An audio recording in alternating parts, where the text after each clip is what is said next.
avec Randstad Sport, on accorde beaucoup d'importance à la question de l'état d'esprit. Tu as évoqué l'état d'esprit tout à l'heure, le mindset en anglais.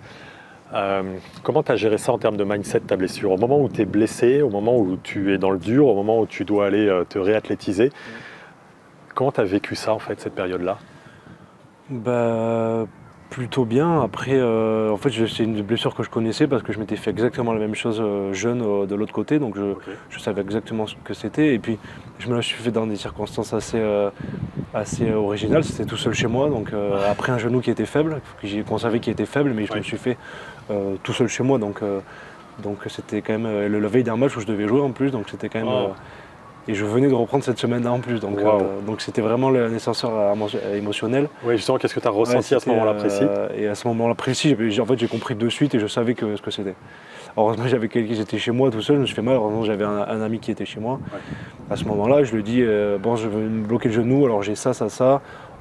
J'appelle le docteur, je lui dis va aux urgences, on passe et c'était exactement Ce que tu avais dit. ce que j'avais prévu. Donc, en fait, je savais direct comment ça allait se passer, ce qu'ils allaient me faire et comment j'allais.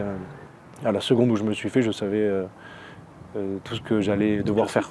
Et je savais aussi que c'était pas non plus quelque chose de très grave, donc voilà, qu'en quelques mois, même pas, j'allais pouvoir peut-être être compétitif et que ça allait pas me freiner vraiment dans ma carrière.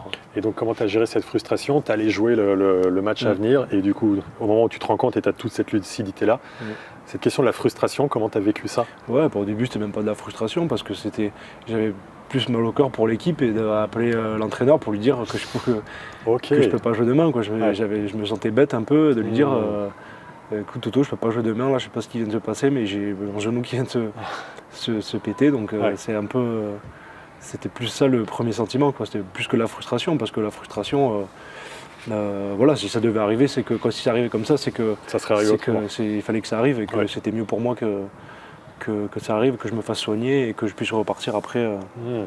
Donc ouais, le premier sentiment, c'était plus de la déception et de l'embêtement, quoi, par rapport à l'équipe, et de mettre un message sur le groupe et de dire les gars, demain je pourrais pas être là parce que je viens de me péter le genou, quoi. Donc ta première attention à ce moment-là, elle est tournée vers l'équipe. Ouais, j'étais plus de la honte et De la gêne. ouais, une gêne, quoi, parce Ouais. que de dire ça la veille du match, quoi, je me sentais plus mal qu'autre chose. Ouais.